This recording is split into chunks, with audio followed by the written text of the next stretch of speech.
wasallam, man shoma ramadhana imanan wa ihtisaban ghufira lahu ma taqaddama min dhanbi.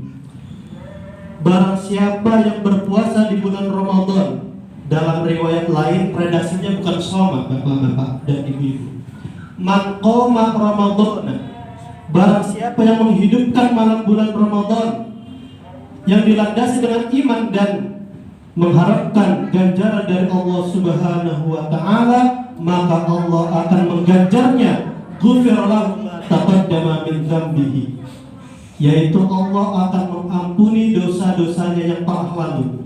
Mudah-mudahan jamaah Masjid Darussalam yang hari ini ikut tarawih dan tadi juga ikut berpuasa, mudah-mudahan semuanya dosa-dosanya dihapus oleh Allah Subhanahu wa ta'ala. Amin ya rabbal alamin. Salawat beriring salam tidak lupa pula kita hadiahkan kepada baginda Nabi besar Muhammad sallallahu alaihi wasallam. Hadirin yang berbahagia, beberapa waktu yang lalu pemerintah Republik Indonesia punya program untuk para pejabat, para kepala daerah. Sebelum mereka memimpin daerahnya masing-masing, mereka mengikuti program namanya Pak retret ya. Ya, bapak-bapak, ibu-ibu tahu nggak retret itu apa? Jadi di mana kepala daerah itu digembleng untuk mendisiplinkan diri dan kemudian diharapkan untuk bisa memimpin daerahnya dengan efektif dan efisien. Begitupun dengan bulan suci Ramadan. Jika kita ibaratkan bahwa bulan Ramadan adalah program retret dari Allah Subhanahu wa ta'ala kepada kita sebagai umat muslim, para pengikut Nabi Muhammad sallallahu alaihi wasallam. Kenapa demikian? Bapak-bapak, ibu-ibu, ada dua ibadah yang masuk di dalam rukun Islam yang dilaksanakannya khusus di waktu bulan Ramadan. Yang pertama apa, Pak? Ibadah puasa. Yang dari ibadah puasa ini akan membentuk kesalehan individual. Yang kedua apa, Pak? Ibu? Zakat. Dari zakat ini nanti akan membentuk pribadi muslim yang memiliki kesolehan sosial. Jadi Bapak Ibu, seorang muslim itu tidak hanya memikirkan dirinya, tapi juga harus memikirkan sekelilingnya. Harus soleh secara individual dan juga soleh secara sosial. Itulah yang dikatakan di dalam ilmu fiqih al-qasir wal muta'addi. Al-qasir adalah ibadah yang dilakukan dan manfaatnya itu dirasakan oleh diri sendiri, seperti sholat Bapak Ibu, seperti puasa dan lain sebagainya, seperti mengaji dan lain sebagainya. Manfaatnya dirasakan oleh diri sendiri. Akan tetapi ada ibadah lain yang sifatnya muta'addi. Al-muta'addi adalah ibadah yang dilaksanakan manfaatnya untuk diri sendiri tapi juga untuk orang lain. Yaitu adalah ada zakat, ada sedekah, ada infak, ada wakaf dan lain sebagainya. Itu merupakan sarana dari Allah Subhanahu wa ta'ala untuk kita membangun kesolehan sosialnya itu tadi. Hadirin yang berbahagia, Allah Subhanahu wa ta'ala mewajibkan kita berpuasa. Sebagaimana firman-Nya, ya ayyuhalladzina amanu kutiba alaikumus syiyam kama kutiba 'alal ladzina min qablikum la'allakum tattaqun. Wahai orang-orang yang beriman, diwajibkan atas kalian berpuasa sebagaimana diwajibkan orang-orang sebelum kalian agar kalian bertakwa. Paling tidak ada 3 poin yang bisa kita ambil dari ayat ini. Pertama, bahwa Allah Subhanahu wa ta'ala secara jelas dan lugas memerintahkan kita untuk puasa di bulan suci Ramadan. Kutiba alaikumussyam, wajib bagi kita untuk melaksanakan ibadah puasa di bulan suci Ramadan.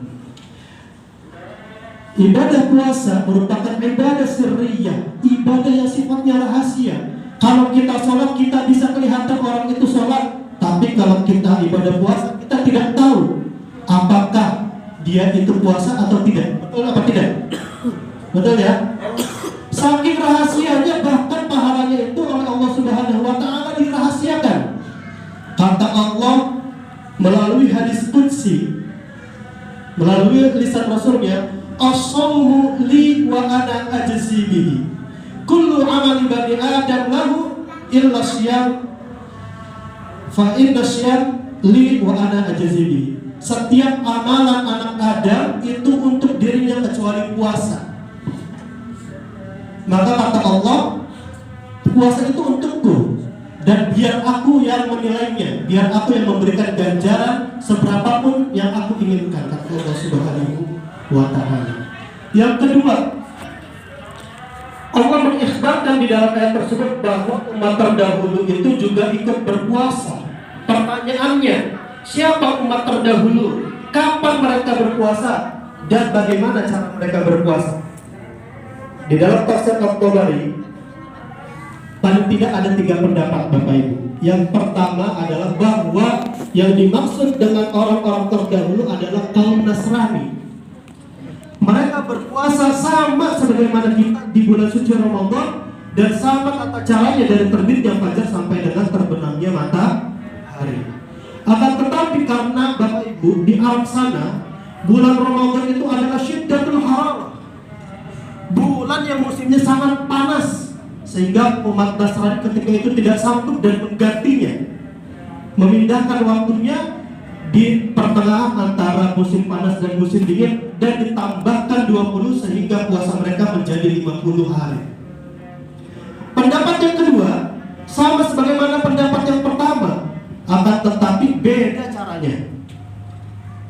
Mereka berpuasa dari waktu Isya kemudian tidur.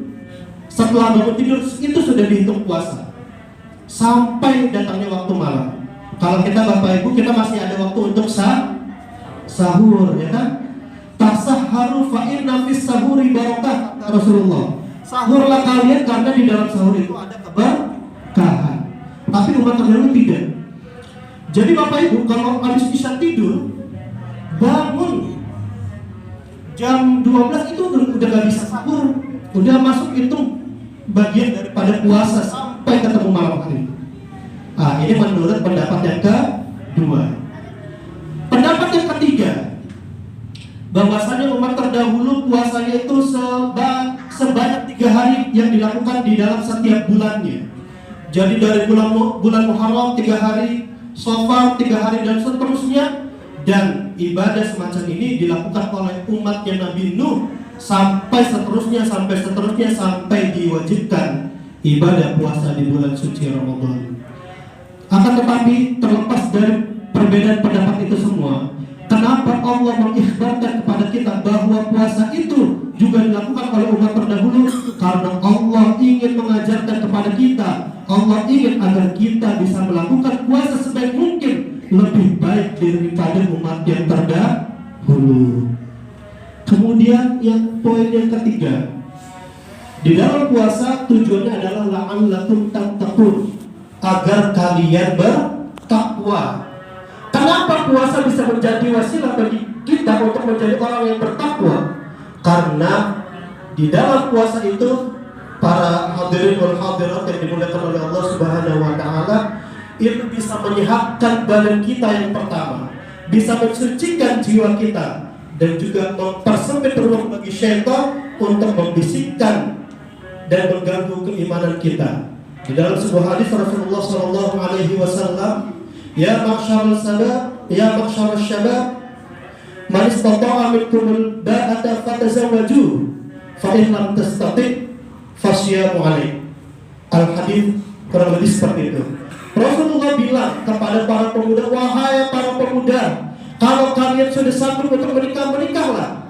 Tapi kalau tidak sanggup, maka caranya adalah dengan berpuasa. Karena di dalam berpuasa itu kita dituntut untuk bisa menahan hawa nafsu kita, bisa menuntut diri kita untuk mengerjakan apa yang diperintahkan oleh Allah Subhanahu wa ta'ala. Bapak Ibu yang dimuliakan oleh Allah Subhanahu wa ta'ala, terakhir ada ibadah lain yang sifatnya membangun diri kita menjadi solih secara sosial, yaitu adalah perintah zakat.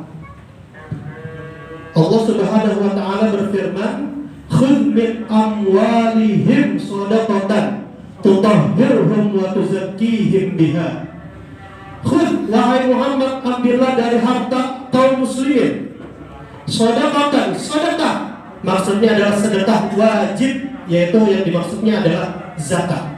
Ambillah harta zakat dari orang-orang muslim, tutahhirhum, yang dengan zakat tersebut membersihkan dan mensucikan mereka, mensucikan jiwa mereka. Nah, ini hati-hati Bapak Ibu. Jadi zakat itu konsepnya bukan mensucikan harta. Ayatnya tutahhirhum wa tuzakkihim, membersihkan dan mensucikan jiwa kita. Kalau konsepnya harta itu, zakat itu mensucikan harta, maka akan ada fenomena orang korupsi besar-besaran yang penting dikeluarkan zakatnya. Nah, jadi jangan sampai salah ya Bapak Ibu semuanya. Zakat itu fungsinya untuk diri kita, untuk mensucikan jiwa kita. Kenapa? Karena di dalam zakat itu kita diajarkan untuk tidak kikir, tidak korak, tidak medit, ya kan? Apalagi itu, buntut kasiran, apalagi itu, dan lain sebagainya. Dan dengan zakat kita diajarkan untuk tidak terlalu hubbud dunia, cinta kepada dunia. Bapak Ibu, maka dari itu saya ingatkan dari awal Ramadan ini, jangan sampai kelewatan tidak membayar zakat, wabil khusus zakat fitrah. Ada zakat yang lainnya, zakat mal, dan kita punya lembaga di DKI Jakarta ada namanya Basnas. Nah, barangkali Bapak Ibu yang punya kelebihan harta, nisabnya adalah 84 gram emas. Tinggal dirupiahkan saja tuh. 84 gram emas dirupiahkan. Lihat hartanya, oh ternyata sudah mencapai nisab. Kalau sudah mencapai nisab, maka tinggal dikali 2,5-nya. Maka 2,5-nya itu wajib untuk dikeluarkan menjadi zakat mal. Bisa disalurkan ke berbagai lembaga, tapi lembaga yang resmi dimiliki negara ada namanya Basnas. Basnas DKI Jakarta atau Basnas di Jakarta Timur juga ada. Dan mudah-mudahan kita semua melaksanakan ibadah puasa, melaksanakan zakat yang diperintahkan oleh Allah Subhanahu wa taala. Semoga kita lulus di program retretnya Allah Subhanahu wa taala, yaitu program di bulan suci Ramadan. Amin ya rabbal alamin. Mungkin cukup sekian ceramah dari saya, kurang lebihnya mohon maaf. Pergi ke arisan tanpa kekasih.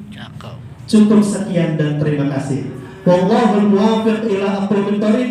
Wassalamualaikum warahmatullahi wabarakatuh.